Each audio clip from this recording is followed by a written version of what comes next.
Today we have a very special guest. She has a master's in clinical mental health counseling, helping competitors with their relationship with food and making peace with their body.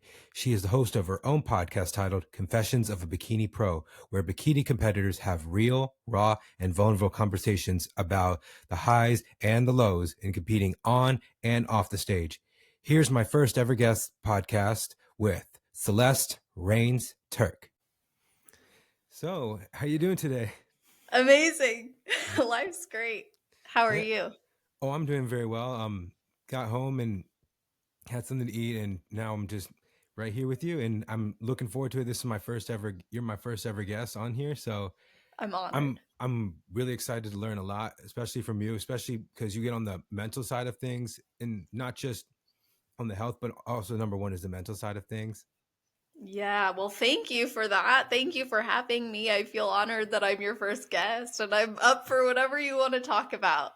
All right, so I've kind of watched a lot of. I've listened and I've watched a lot of your episodes, and I just kind of want to get. This is for someone that's never that doesn't know much about you, but introduce yourself. Tell us about you, and how you got into this industry. Absolutely. So, well, I got into this industry at 18, technically, because that's when I did my first show. And at the time, I had graduated high school early and had fallen in love with fitness. And I was like, I'm going to be an online coach, launched my business. And I was studying clinical nutrition and dietetics at the time and realized I didn't really care what people were eating as much as I cared about why they were eating. And that's what led to the transition to a psychology degree. And after earning my psychology degree and spending so much time studying things like mindfulness and eating disorders and body image and athlete mentality, really, because I've been an athlete my whole life, I was like, you know what? I want to dive into this further for the fitness industry. And I had finished my first show. And after that, I realized I had a problem. I had disordered eating. I had body image issues. And this really sparked a personal development journey in me. And that transpired over the years, where then I wanted to figure out how can I help other women with this. And my mission has always been to help people build more than just a body since launching my business. But after getting through the psych degree, I launched my podcast, Confessions of a Bikini Pro, in 2018 as a I want to learn from these people and shine light on the amazing women in the industry who I don't think get enough attention. I know you can agree on that. Yeah. And then I was like, and success leaves clues. I'm trying to follow that path, so I want to learn. And then in doing that, I realized, oh, build more than just a body is for bodybuilders, because all these women are telling me they struggle with things like post-show blues, disordered eating, binging, of course, restriction, all or nothing thinking, the way that they perceive their bodies get skewed. So I'm like seeing all these mental struggles, and I'm like, okay, I'm going to switch gears. I'm going to serve competitors. And it naturally just transpired from there. I went on to get my clinical mental health counseling degree from that point on, and it's grown into what it is now, really. Oh, okay. And so you've been competing since how long again? Since 2015, I'm going Oh, in my 10th year. oh, wow. And who was the one girl that you looked at and you that was inspiring to you and that you said that's who I want to look like? Because I feel like that's what I feel like now you're seeing more than ever. We want that look that's attainable, where it's like that person inspired me. It's something I want to look like. Who was that one girl or competitor? Well, back when I was getting on Instagram, it was people like Michelle Lewin, Paige Oh, Hathaway, Amanda Latona. Like, those are the people that I was seeing the most of. Um, and Ingrid Romero. So, yeah, those would be some of the people that immediately stand out to me. oh yeah.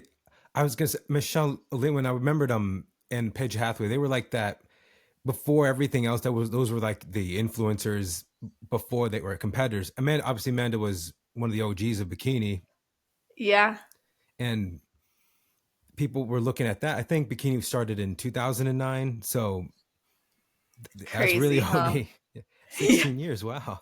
Yeah. Yeah.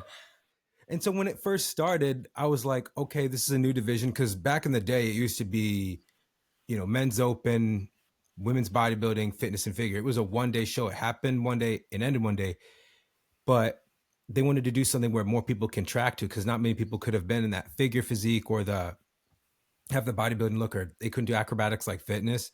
So when it was introduced, I was like, okay, so this is like Victoria's Secret model. And this is kind of going to where you were coming in. You know, back then everybody wanted to look like, I don't know, what's her name? I'm trying to remember. I'm so old. I'm going to be 30 this year, but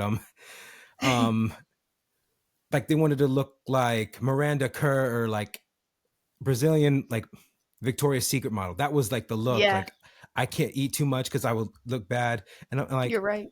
do you see people now these days wanting to look like that? They don't. It's way different back then, but that was a look, and that was how things were. And I don't know, in your earlier days of when you dieted, it was like, how was it for you? What was it kind of like meal plan that you had to go on? Because I keep hearing things like it was just chicken, asparagus, or fish and thin spaghetti. That was just like, that was too extreme just to be like really, really lean. Yeah, I would say that's pretty aligned with what mine looks like. Even before I started competing, I remember the very first like meal plan I had was literally like the oats and blueberries and egg whites, and then chicken and green beans and 10 almonds, and then your rice cake and peanut butter, and maybe sprinkle cinnamon if you want, and then you can have ground turkey with. So it was like very typical bodybuilder diet. I mean, I didn't know as much as I know now, and so that, and then also of course cheat day. Oh, now I look at that and I'm like, oh, I cringe at that. But yeah, the cheat day mentality was in there too. And do you feel like, was it too much of like it was more mental than more the physical side of like trying to meet in the criteria at that time? 2015, Ashley was the champion, going for her third. When the time you were starting, I remembered very well. And go ahead.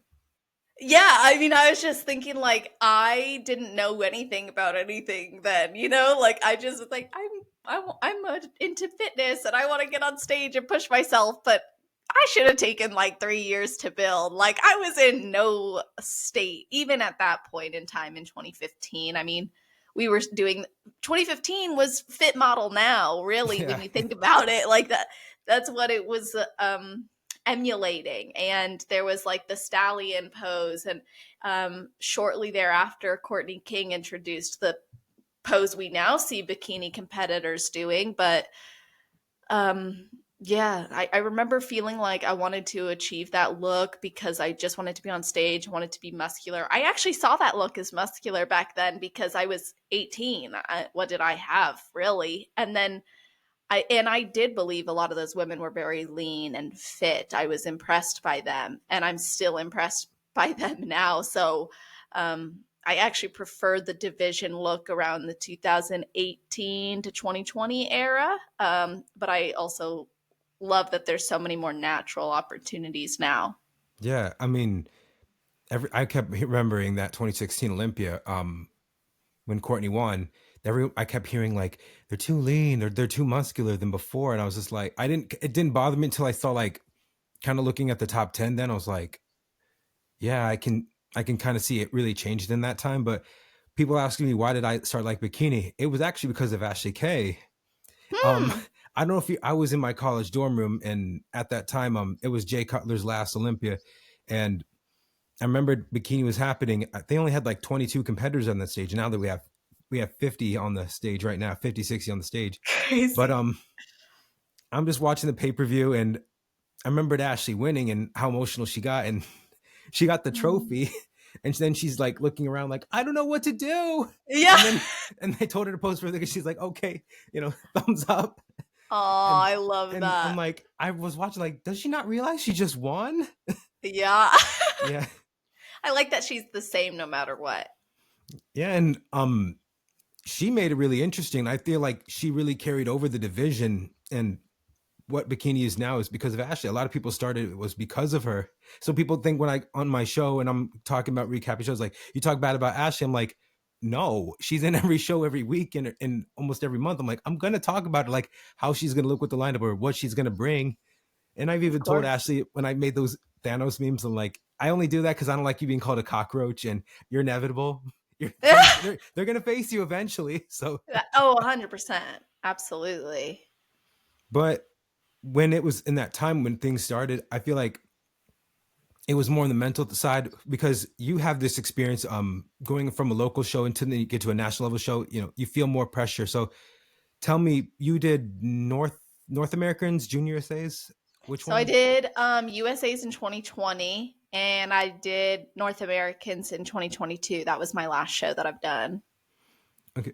And when you were in that, was it what was the feedback you got, or what was something that you saw that was in your class that was the difference of how people placed? Well, I remember being backstage 2020 and I'm like, so in 2020, Amy Delgado won the overall at USA's. Oh yeah. And I remember I was looking around backstage and I was like, what? I have no business being here. Like I had no business being there. And it was made clear to me, not just through placing, but also feedback. I had no business being there. I mean, the feedback was to grow, to answer your question. But I Yeah. remember looking around backstage and I overheard Corey Hageman. She was competing in that show too. She was talking about how much she weighed. And I was like, this girl's like 10 pounds heavier than me. And we're in the same class. I have so much work to do. Like this is crazy. And so it was kind of a reality check. And then in 2022, I'm backstage at North Americans and it's just chaos, really. North Americans, I'm like, at least at USA's it was 2020, so we were separated. It was only us back there. I mean, Yeah.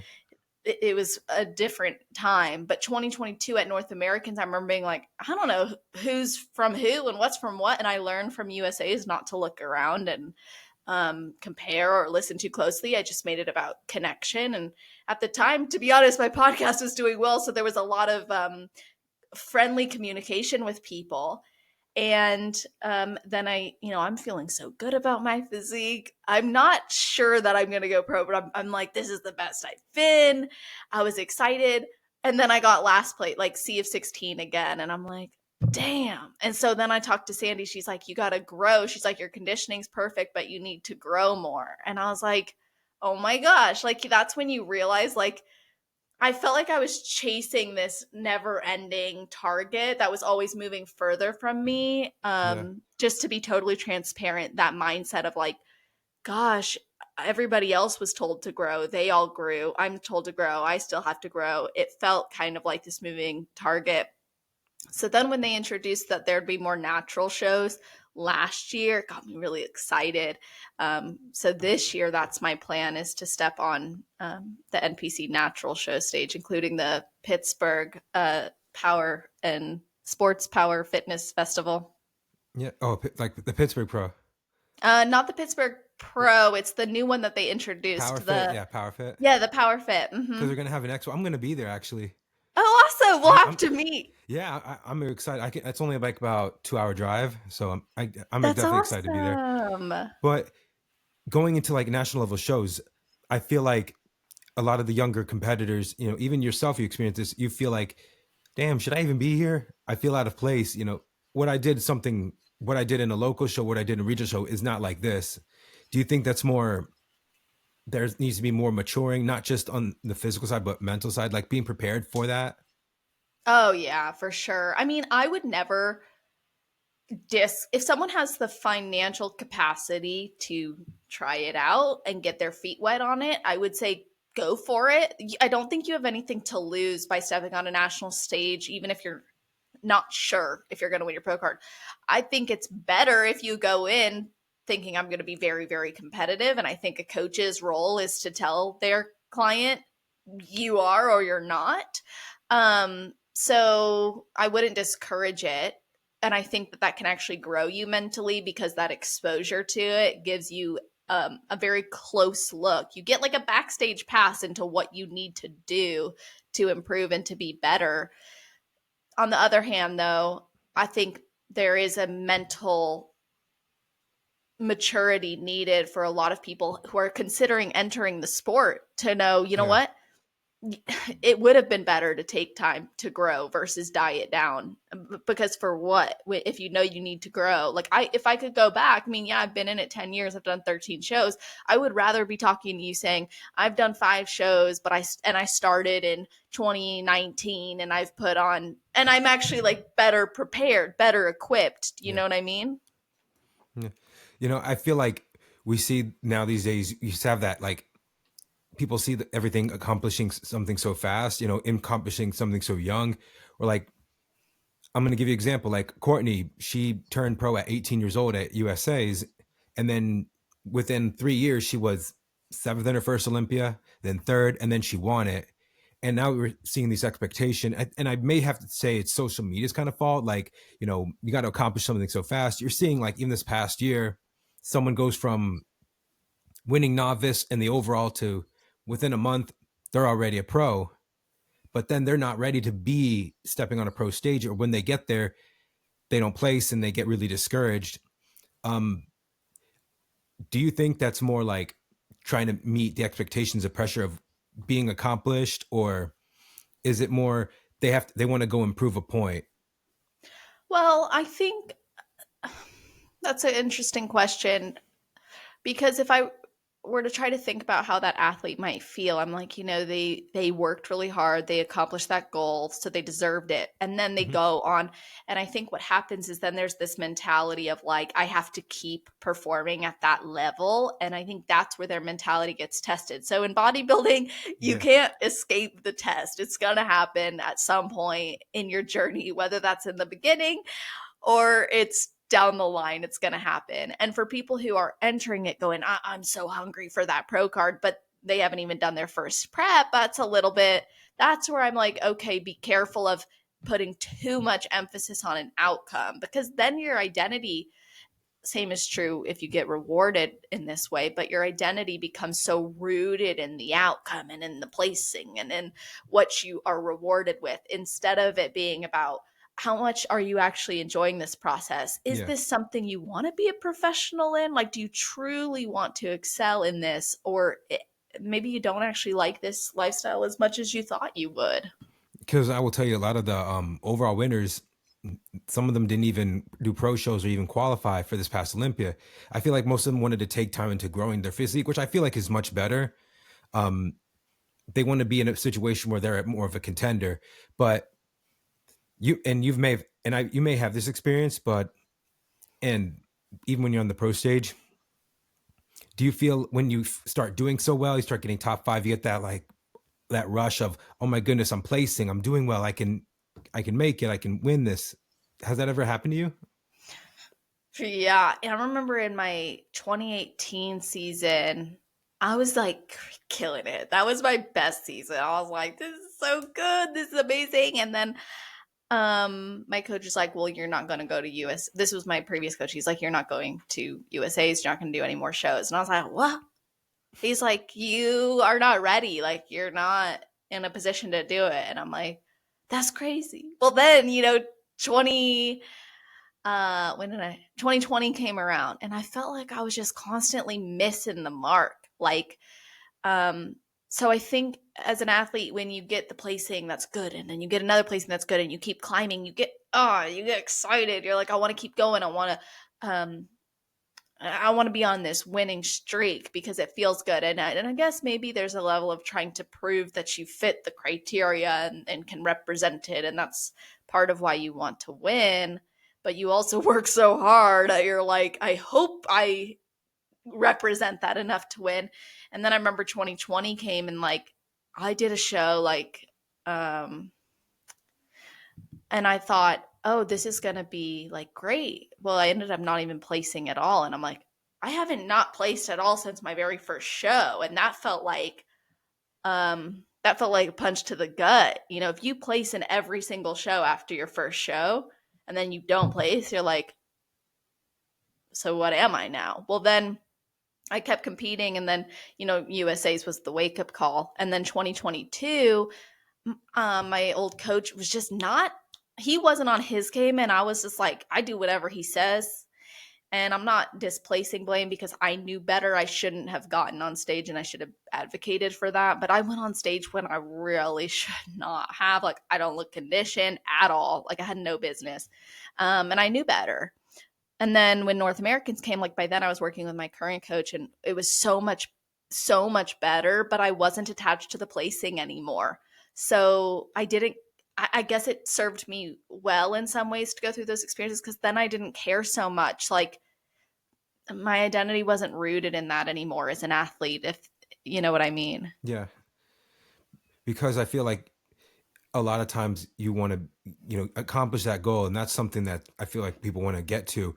It's when the competition gets tough and gets stiffer, especially in these national level shows, especially in any show that you do, you start to like have this mental switch of, I need to do more. I need to take more. And so this is kind of where you're a natural pro, but Well, I'm not I a just pro kind of, yet. yeah, That's you're a the natural, goal. you're a natural competitor.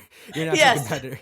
But, I wanted to get on this topic because I feel like when people get to that national level show, which is almost kind of like becoming a pro, which that's what I was kind of saying right now.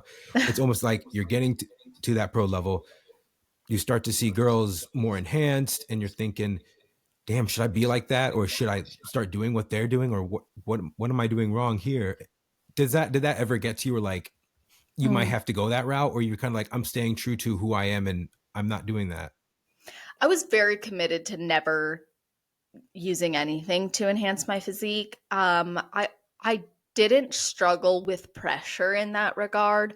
There was a time where, have you heard of an ECA stack? Like, it's natural, but it's Yeah. not really. No, yeah, it's not. You know what I mean? Like, it's over the counter, but that doesn't mean it's. So I remember that was recommended to me, and I was like, I won't do it. I can't do it because I feel like that's like the gateway drug, like Yeah. that's the gateway. So, but there was no time where I felt like I had to do that. Now, I will admit, after North Americans 2022, I was super driven to grow and I really felt that I could grow. I saw so much growth from 2020 to 2022. I was like, I can keep growing. I was very motivated and excited. Well, then I saw the direction the division kept going in 2024 and I was like, I don't know that I could actually succeed at the level I want to naturally in this sport. And that was kind of sad for me to come to the realization of, because at one point I felt like it was possible. Yeah.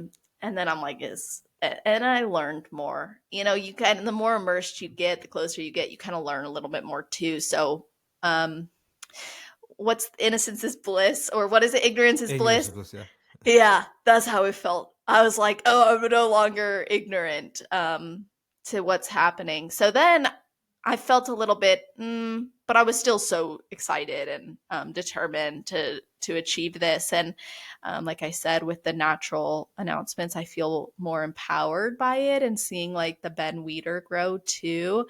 That was really awesome. So I don't feel discouraged anymore. But was there times where I looked around and was like, yeah, this isn't going to be possible? For sure. Yeah. I respect anybody and everyone's decision to do that and their choice, their route. But I feel like it gets put on somebody because you see someone's potential and you're like, man, if only this was this, if only this was that, if only this person was in condition, if they always keep hearing that, if only if, and I feel like it kind of gets to some competitors and they get that peer pressure, they get that, expectations, like I can get there if only if I did this, but then, side effects. And you have to think long term, even after the stage, when you're no longer competing, what do I want to, am I going to look back and say, did I regret doing this? Was this something I consciously knew? Because I feel like now these days, you kind of hear girls say, I don't care, I want to win. I don't care, I want to be Olympian. Have you ever dealt with that? Have you ever dealt with, even competitors when they decide, and you've had guests on your podcast talk about this, and they said they did what they had to do. Your take on that? Well, I respect that there are athletes who have that mentality that they'll do what they have to do. I think it's important that if we hear an athlete talk about that, we don't jump to, well, that's the only way it can be done. And so my take on it is, if that works for them and their lifestyle and it aligns with their values and their long-term goals and their approaching it, it's hard to say in a healthy way, but in the healthiest way they can, then go for it, but I don't think it's the only way. And I think a lot of times then people fall into comparison with those people Yeah. and they don't consider, like, well, maybe that person doesn't intend to have a family. Maybe they don't intend to grow their career the way you are. Maybe they're not even in the same field. They might afford other opportunities that you can't. And that's worth considering too. I mean, boutique supplements are expensive, right? I mean, not everybody can Yeah. even consider that route. And I have spoken with women on the podcast. One of my good friends, Amanda Rivas, spoke very openly about this, where she's like, I was so committed to being natural, and then I made the switch and I got my pro card, and she doesn't regret it at all. And I was so happy for her anyways, because I know all the hard work she's put in. So that's my take on it. Yeah.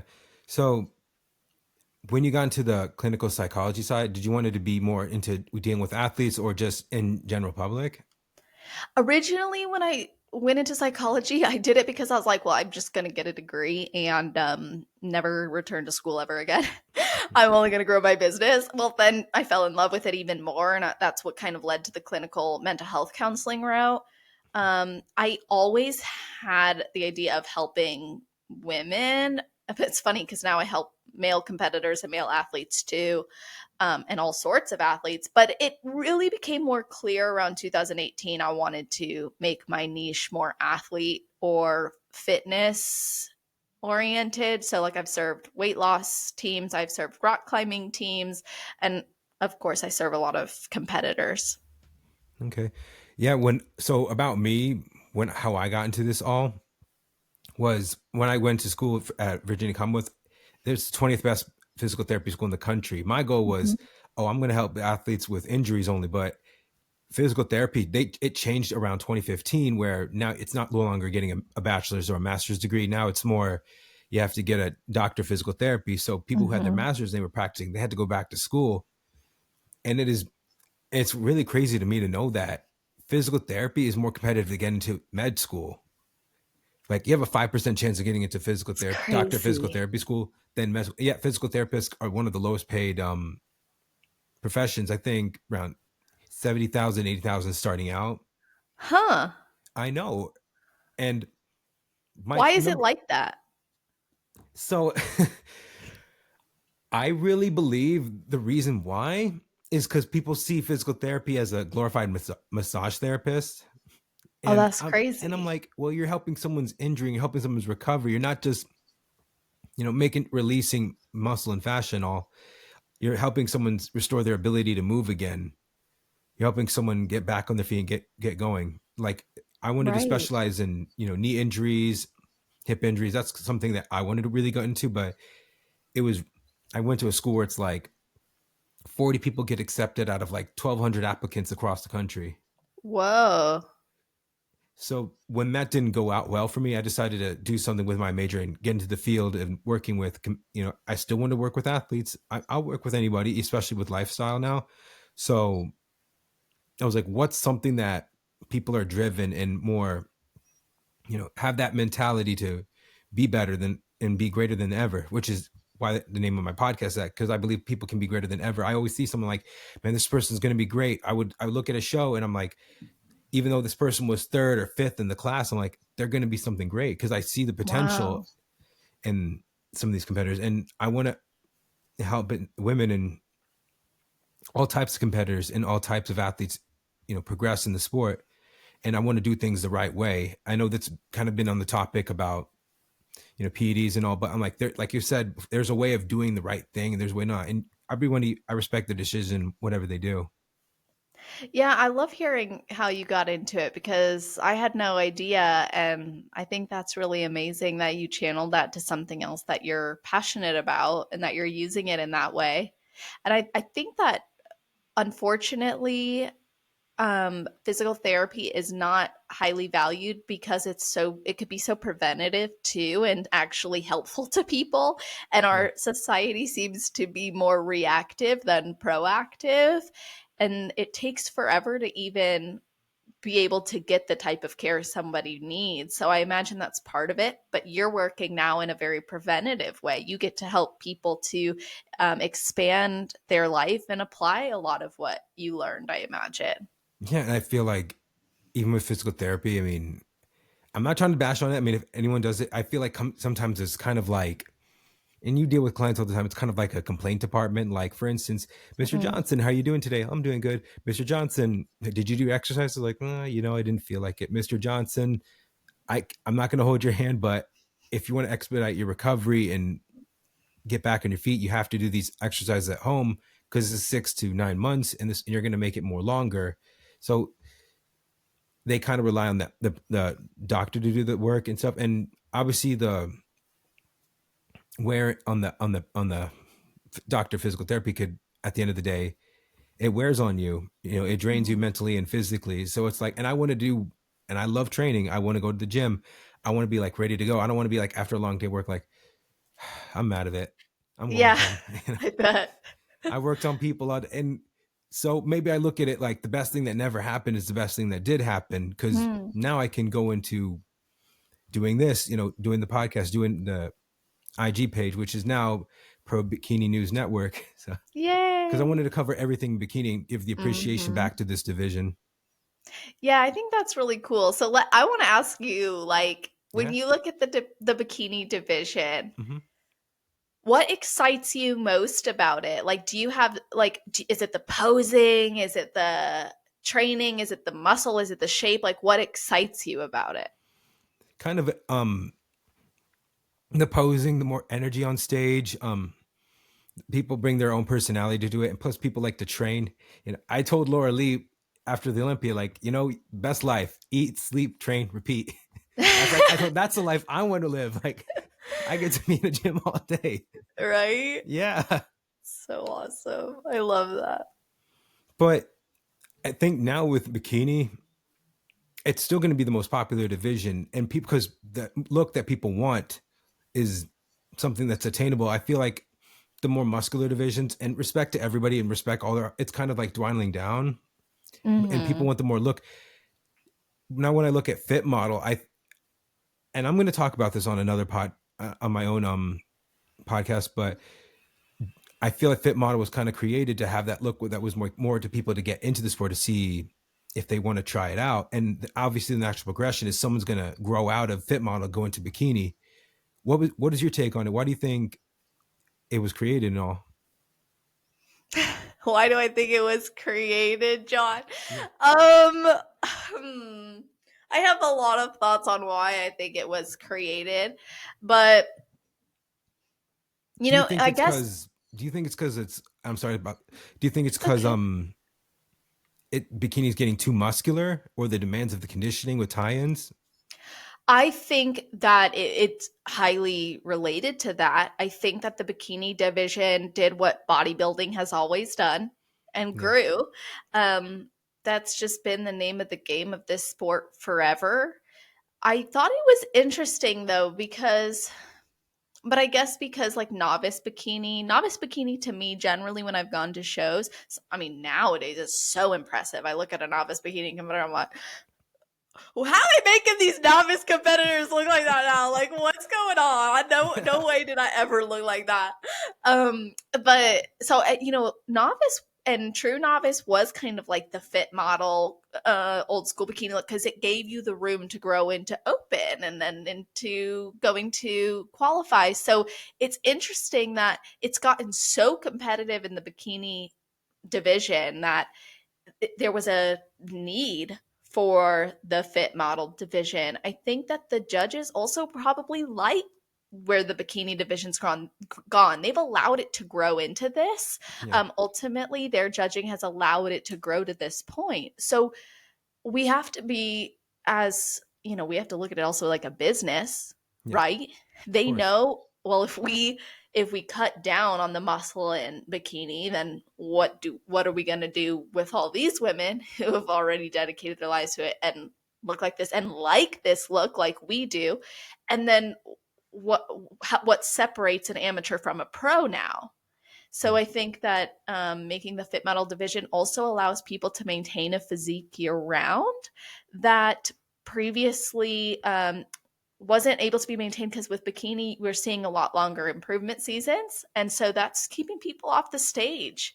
Yeah. But fit model gives people an opportunity to stay on the stage without having to go into an intensive growth season, and I think that that's probably part of their why too. Like, how can we keep women on stage and give them an outlet where it's attainable? But yeah, I mean, most pros, when you see the back shots, I mean, when you see the front pose, I'm kind of like, oh yeah, that's good. But then you see the back pose, and you're like, okay, hold on, I don't know, maybe that's probably too. I don't know if I could do that, But so I think it is good. I guess if you want to say entry, I think it's also going to still be highly competitive, though. There's some people I know who've been competing 10 years and they're going to do fit model division because it just fits their look better. So I think it's also giving people an opportunity who were in bikini and never seeming to fit it, to finally have a division where they could really set a standard too. Everybody wants to be the first overall fit model winner, right? Yeah, and it's going to really help the sport grow. But I feel like right now there has to be that person to carry that class forward. We have that show, I think, at the LA Fit Expo, so that's going to be the first one, and I'm looking Couple forward to weeks. seeing how that goes. Yeah, it's in a couple weeks. I'm excited. Oh, it's next 25th? Yeah, the 25th. Yeah. So next week. So next wow. week. Yeah. Holy moly. Wait a minute. That happened fast. Yeah. Also, Tyler will be going over at the workshop. I'm not going to be at the women's workshop, but Tyler will be going over the criteria for that. So definitely, if you are going there, definitely learn a lot from him. Yeah. Is that something you're interested in, or you're like, I'm in bikini, I've grown into it? I'm in bikini. I even spoke with my coach, and I mean, I will be totally transparent. When I saw the fit model division, I was like, that's not for me, because like even when I competed in 2015, I felt like my leg in that position doesn't look like the streamlined. It doesn't look like an Ashley in 2013 or a Janet. It just doesn't look like that. It looks very muscular, I guess. I don't know. So no, I didn't even consider fit model, but I did ask my coach. I'm like, okay, so with this whole thing, like, am I crazy for even thinking about bikini now? Like, am I just stuck in the middle? Like, is there now no place for me where I'm too big for fit model, but I'm too small for bikini? He's like, I think the natural bikini is like the perfect moderator, and you're a good representation of that. And I was like, okay, then we will continue on. So, Yeah. and I love bikini. I really love the bikini look. I love the full glutes in the back. I love the round shoulders. I love that we're seeing like caps. I love that the lats are going smoothly into the shoulders. I mean, obviously it's not a full lat flare, but let's be real. I mean, most of the competitors are doing something to open up enough where they create that look. So I love the bikini look. I'm committed to it. Yeah. And I think also it's going to give opportunities for a lot of people. And I feel like a lot of the tall girls are going to be, this is something great for them, because I know it's hard to get in condition with them. I remember Casey Samsel, Lauren Danner, they're perfect for that. Yeah, she would be perfect for it. And I was thinking like, it's like they were great in the front, but like could not be getting his condition or have the muscle in the back. So it's like, this is something that's like beneficial for them. And I see it's a great opportunity, because a lot of girls are like, yeah, tall girls don't do it well. And I'm like, well, we've had two who are Miss Olympia, which is Laura Lee and Janet, but they kept up for such a long time. Like seeing how they progressed, and I could pull this up. Is that okay? Oh yeah, I'd love to. Let me try to get this. Let's see here. I have it on my page. You can still see my screen, right? I can see you. Okay. So 2018, here we go.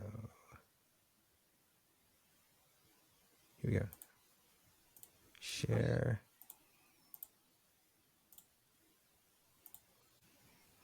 Okay, I see it. So when I look at how it's progressed, like that stallion pose, I think it really accentuates her physique really well. It does.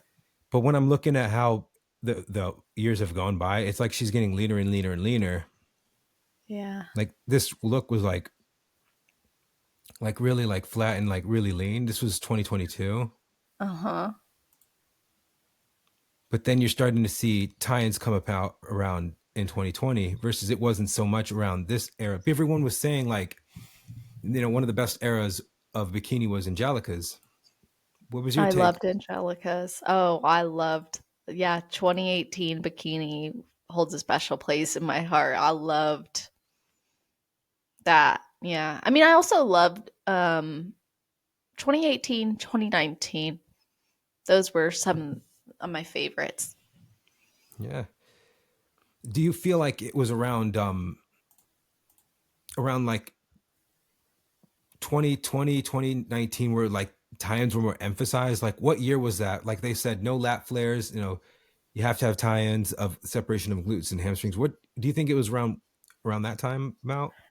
The year that Issa won, I would say, is when they got a little bit, they hammered down more on the bikini criteria because when Issa won, people over accentuated the lats because she had such an intense waistline, like the only way people could do it was building their lats. And that's the model that we were looking at.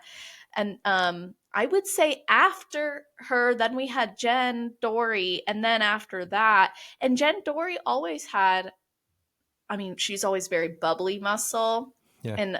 And we saw tie-ins in Issa and we saw them in Jen, but they weren't as they are now. But I think when you see it go from the fullness of Angelica, who also had like the longer Glute insertion. insertions, yeah, and then you see like the shorter ones with Issa and then the shorter ones with Jen. I think it just, because of that, it became more prominent.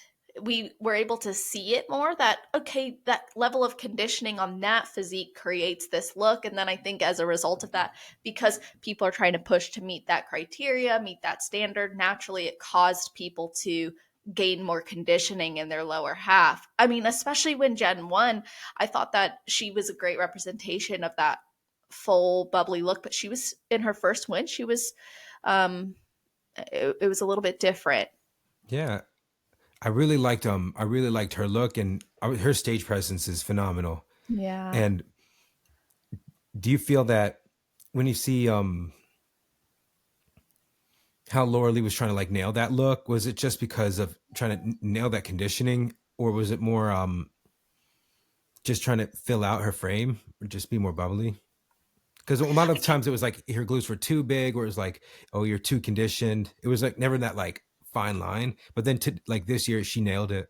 Yeah, I'm impressed. I don't know what it was for her. I can't remember completely like some of the things that she had spoken about with that. I think that she had one of those physiques where it was responsive to things differently every year and they couldn't nail it. And she worked with different coaches who I think tried different things on her to find the right look. I actually think all of those years probably worked to her benefit and her favor, because how can you find like your best physique if you don't have a few tests? Even Ashley's been pushing the fuller look, right? And they're Yeah. like, oh, we really like that. We really like that.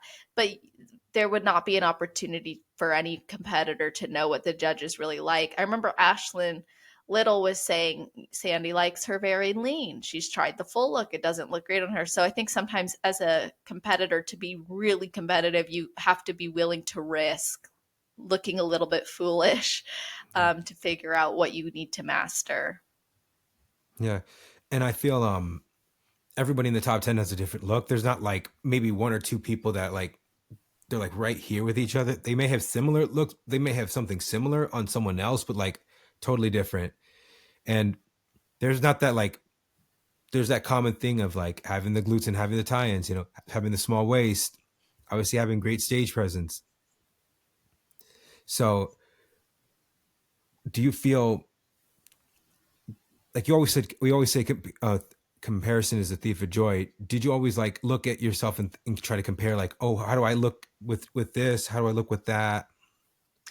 Um, I would put like my stage photos next to some of the top competitors to see how I was, if my shape matched really, or if I fit that criteria, if I was moving towards it. That was important to me. But whenever I compared, it was for the sake of improvement, not for the sake of putting myself down or looking down upon myself. I think you can use comparison to benefit you. I mean, this is bodybuilding. Yeah. You literally have to go through a round of comparisons. So, I mean, to act like, oh, I'm fine and I don't need to look at other people, like, no, I mean, unfortunately or fortunately, depending on how you look at it in this sport, you're trying to match criteria. So, did I compare myself? Yes. But did I compare myself in like oh, I looked at, no, not really. Until it got to the point where I was like, is this even possible for me? That was the only time it felt a little bit negative, because it started making me question the attainability. But otherwise, the comparison is usually from a growth perspective. It doesn't steal my joy to go, I want to look like that. I need to look like that for the division. What's different? Oh, they are more conditioned, or oh, their shoulders are more round, or oh, when she poses, she's actually turning her chest this way, or she's pointing her belly button that way. What does that look like on me? Oh, that looks great, or that doesn't look so great. So what I hope to on this episode, especially with the first one, because you're in the psychology field, in clinical mental health, clinical, am I saying it Mental right? health counseling. Clinical mental health counseling. What is you've helped people with the relationship with food. Can you go into depth with that? Yeah, so like competitors, for example, a lot of competitors are very driven. They're hardworking, they're driven. This is why we like to work with them. They want to be better. They want to be better than they were, and they can. What happens sometimes though with with food relationships specifically in competing is it gets so all consuming, right? You're tracking every macro, you're weighing everything, and then you're not able to fit certain things in or have certain things, or you have to manipulate your intake in order to create this physique. So now you're tying it to your body image because every decision you make is being seen on your physique and you're hypercritical of that. So it creates this really big connection. And like 80% of female elite athletes will also struggle with disordered eating. And so when you see, and this is specific to like aesthetic and physique based sports as well. Yeah. So when you see that correlation, you're like, okay, well, why? Well, what you eat, then you see what you ate and how it affected your physique, and you manipulate that. But then add on top of that, then you go through this season of, well, now you need to incorporate more food and you need to grow. And then the scale starts to go in a different direction. And that can be like scary to competitors because they've been so used to celebrating it going down. Again, that's because there's too much emphasis on the outcome and not on the process. Well, then when they start introducing new food or maybe highly palatable foods, or they go and they are like, well, now I have freedom. I don't have a show in mind. I'm going to eat whatever I want. Now it becomes guilt oriented or scary because it's attached to their identity. And so if they identify as a competitor who follows things to a T in order to get a result, and now they eat off plan, it triggers guilt because that action is not aligned with their identity and the standards of which that identity holds in their mind. So what I try to help competitors do is not just improve their relationship with food, but also, okay, how do we perceive these different foods? What is your perception of the process that you're committed to? What would it look like to have different standards for prep and improvement season? What's similar about those things? What can we apply from both? And then overcoming a lot of the food related issues like binge eating is a big one, and restricting and compensatory behaviors. You know this too in the fitness Yeah. industry. It's been promoted for a long time to engage in compensatory behaviors. It's like, oh, you overate, just go put it to good use in the gym and do extra cardio. It's like, technically that is encouraging compensation. And when we compensate for a behavior in that way, say you overate and you add cardio, what you're doing is you're positively reinforcing the behavior you're trying to change. You're now saying it's okay for me to overeat because I can work it off. So I try to get competitors away from compensatory behaviors. It's not helpful, away from that type of all or nothing thinking, finding that, yes, all or nothing is more predictable, extremes are predictable, but the gray area that's so scary is actually where we have the most growth, the most peace of mind, the most mindfulness. And lastly, because I know I rant when I get excited and passionate about these things, but No, that's great. thank you. Well, lastly, I see mental health for competitors as a benefit, not just to how they perform as an athlete, but how they're performing in their life as a whole. That's why it's built more than just a body. When we incorporate mindfulness based eating strategies or mindfulness around body image, we see this also influence, and it's shown, researchers have found that these types of mindfulness practices actually influence your mindfulness in other areas too. So, how wonderful to know that as athletes, we can practice tools in our life that are going to benefit our sport and how we perform and how we feel and how we look, but also that it's going to help us over here in our relationship, in our friendships, in our work, in the way that we process other decisions that we make, the emotions that we experience. So I try to equip athletes not just with here's how you can be better and be more competitive through mental health, but also here's the broader long-term benefit of this commitment that you won't see by ignoring or avoiding all of this stuff that we need to address. Yeah, I mean, it's hard for me because going into Classic now, I'm actually going to do my first posing seminar in February. The biggest thing Win. now is that's February 1st on Awesome. it's at the shop gym here locally. I have to make a weight cap, and I'm like 20 pounds over. I think it's actually no 30 because it's NPC is different than IPB is 10 pounds over. So I get that where it's like, man, I have to make this weight. Like if I eat this, oh my goodness, I'm not going to get to my goals. Like I have to walk Mm. more. I have to, change up my diet. I have to restrict myself. Um, have you ever, like you mentioned this, but have you ever had someone that's like, they've had that hard time, like I have to do this. I have to like, there's a goal, there's an end goal that I have to get to. Yeah, like they literally have to make weight, for example. Yeah. Yeah, absolutely. What I find with that is you have to toe the line with a competitor that you are an athlete and you did make a commitment. And so mentally, we need to uphold that commitment. If it's something that isn't going to sacrifice so many other things and cause a major risk to your health and your life, okay, what's the mental capacity, strength, resiliency? What's the threshold we need to be pushing right now so you can achieve that goal? And how do we set you up so after that happens, we're not falling into this um, pendulum swing the other way? Yeah. When I spoke at the women's workshop last year, I was talking about this pendulum that happens where if you go really far this way, you tend to then want to go really far this way, and we want to make this a lot smaller. But as athletes, there's going to be times where you have to push it, right? So we just want to make it where that swing isn't as maybe scary, rapid, or intense. Now it can maybe come down here because we've put barriers and we've put these pads to slow it down. So I'm all about pushing the athlete. Like, yeah, if you have this goal, you've committed to it, we can do it. And here's what we need to do to make that happen. But also, are you willing to do the work to prevent a complete self sabotaging or maybe pendulum swing the other way? Right. I really appreciate that. And I really like how very well adept you are into that. So on your podcast, Confessions of Bikini Pro, you've had a lot of people open up about their stories and being raw and real and talking about their personal lives.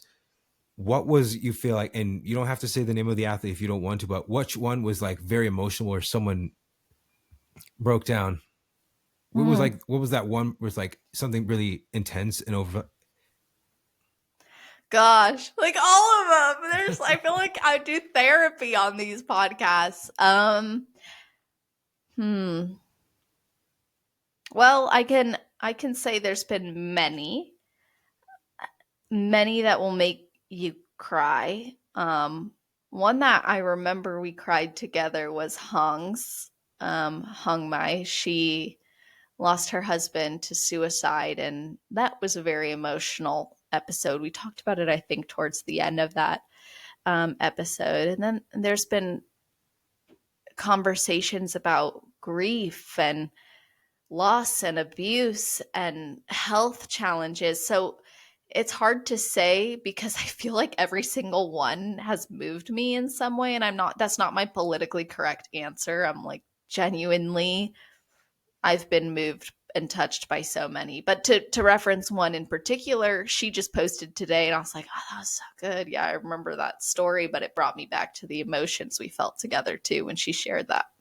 Yeah, and if it was on that shoe fairy one, Masa Rogers, the overall winner at nationals, she Mm-hmm. talked about how when she did nationals a couple years ago, like 1 week later, her husband passed away and how she lost everything. So for her to overcome that, being a single mother and Mm-hmm. I think that's really makes a really great story for someone to talk about. Absolutely. It's very good. And it's not just being, I always say you're more than an athlete, even Yeah, outside the stage. You're a that's real right. person. You're a family member. You're a brother. Your sister to someone. So being on that side of things, and hearing that you actually cried with one of your guests, Mhm. that's really like you really I think connect I've with them cried very with a well. few of my guests, honestly. But that one, I was like, I was reminded of it today when she made that post and she tagged me. I was like, oh my gosh, I do remember. But yeah, I know I cried with her, but I've cried on a few, John. I don't know. So we laugh, we cry. You know how it is. Yeah. So I remembered you talking about your anniversary for your podcast. What do you hope to see within the next 5-10 years, growing it and continuing with bikini? You know, I want to continue to shine light on the incredible athletes in the bikini industry. That's for sure. The division itself is amazing, and I would hate to see the legacies not be having light shine on them. I want to make sure that athletes, no matter what their placings have been, what their, I don't know, what's the word I'm looking for? Maybe how the industry views them based off of placings or shows that they've done. I want Yeah. to make sure they know their story still matters and what they've achieved and accomplished is still worth celebrating and giving a voice to. So I want to make sure that in like 10 years, I mean, I'd probably still be doing it. Honestly, I love this so much. By then, my life might look different. So it may not be as consistent as it is now, like every Friday. But I don't see myself leaving it anytime soon. But let's say 10 years from now, I hope that people are able to look at the podcast and go, this is so much history. It's history of the bikini division from 2018 to, at that point, 2038. I mean, that would be incredible to be able to have someone who's 18 years old starting their journey and they have this archive of episodes where someone like Tamara, my very first guest, who no longer actively competes, but they could go, wow, that was someone who had history in bikini. Like, what was it like? Kind of how we maybe go back and we try to research classic golden age of bodybuilding and we follow like pages like that. I hope that Confessions of Bikini Pro can be a place where people get a lot of history, but not look at it like this is how people trained and this is how they ate. I want them to really see like this was the lives of these women. And that means you as a woman with a life can do this too. And it can mean something and you can make meaning of it. So my goals with the podcast are what it stands for now with legacy. I don't foresee me doing anything massive. I mean, maybe host another podcast party, but mostly the goal is to continue to make sure that women know that they make an impact with their story, and also that the people listening feel cared for when they listen to, like they can identify with it. Yeah. And that's kind of one thing that I hope to do with this channel. And I started in 2022. I decided there's a void in bikini. And I don't just want to be about bikini. I want to bring substance. I actually want to get people on and see their journey, see how they started and what they hope to be and accomplish, and Good. show people, hey, everybody starts out as an amateur. Everybody starts out not doing so well first. You lose Yeah. more than you win, and you have to learn how to lose before you become a champion. I could tell you right now, seeing what Janet had to go through to get to winning, and seeing how Jen, when her first two Olympias, she qualified in points, and she knew she was going to qualify to finally become champion. And then Laura Lee, our current champion, when a lot of people, if that was them, they would have, anyone else would have quit. Mm-hmm. Versus them seeing like they had to go through all this and then finally they come out on top. And obviously I'll still talk about the shows and recap. I hope people can learn, I'm not a judge, but I hope to show people like, okay, I always say something positive before I say something negative. Because if you start off negative, it ruins it for everybody. And people don't want to hear negative. They want to hear something like, okay, this is what I saw that was good. This is what something that needs to be worked on. And that's kind of what I want to hope to do. Would you ever do it for amateur shows or like national shows? Oh yeah. With the national qualify, like junior essays, the USAs, Uh-huh. and North Americans, definitely. Yeah. That would be so cool. I would love to watch those as well. I think I'll do like a top 5 of each class, and Or even the overall if it's even too over. much, Yeah. because that would be I mean, I think of there's not a lot out there for that. A lot of the times when you go to like research replays of this show, you get like the whole thing, but you really want the nitty gritty of it because we see so many. And I love the coverage of pros too. Don't get me wrong. I'm not saying I don't love that. I love that. But I think as someone who's trying to get into the pro league, it's also nice to see, yeah, what's the current, like what are they rewarding, like Yeah. what are they rewarding here, because sometimes even now the pros, a lot of, like you said earlier, you win your pro card and then you're like, well, now I got to grow for the next like 2 years. Yeah. And I feel like people can learn into that whole process of, how, where they started and where they can get to. And if you need recommendations on your show, I will definitely throw them your way. And I'm actually trying to get people on to see how they got about things. Just like, what got you started? What do you hope to be? What do you hope your legacy to be, or you Love be that. remembered by? I love that. And not only just for me, just being that one person, but also people's lives that I can impact. And when I was at the Olympia and I got good feedback on the channel, I was actually like, wow. Because I was always scared to show my face to like say anything, but having you Yeah. on it, seeing how you are, and like, this is real as it gets. Oh, And I, that's awesome. And now I'm like coughing it up. I'm like, why am I coughing? I'm sorry I'm having a coughing fit, but I'm so glad that I'm so glad we're doing this, by the way. I think it's wonderful and I'm happy I got to see your face. I'm not gonna lie, I like researched before we did this. I'm like, what does he look like? I'm like going on your page, and then I was like, wait, I subscribed to your YouTube when you had told me you had launched it or were posting on it. I don't remember, but I went to your YouTube and I was like, okay, I can watch his show recaps and that'll let me see like what he looks like. And then I was like, oh, okay. Cause I was like, you don't ever post yourself on your page. So I was like, who is this person I'm gonna talk to? Like I have messaged him. He's so sweet, but who is he? yeah.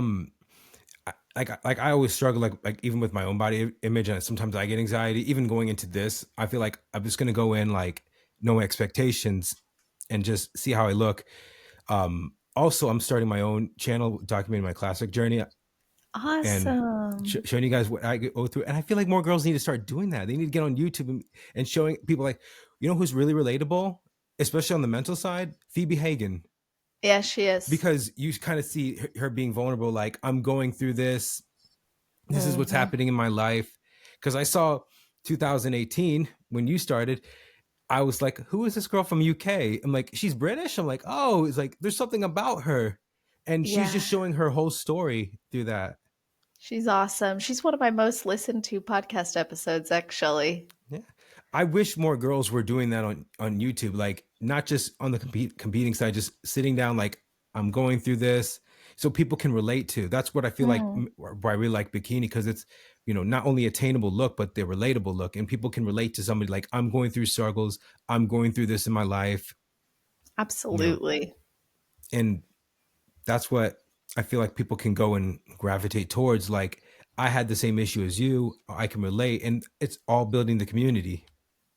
I've heard so many of the women that I've spoken to and interviewed, they're like, I was so afraid to share my story. I was so afraid to come on and talk, but you made it easy and now I want to share it with others. So I think to when you have a platform like this where you invite people on, there's so much it can like start a whole fire, right? It could be the spark that starts that fire and someone to go, I can do this. This is really awesome. Like someone wants to hear my story and it's worth sharing it. And then they go and they talk about it more. They post that video. They share that update because they're like, this big scary thing I thought would be hard to talk about. I've done it and I can do it again. So it's a wonderful thing to be able to give people a platform when they feel like their voice doesn't matter.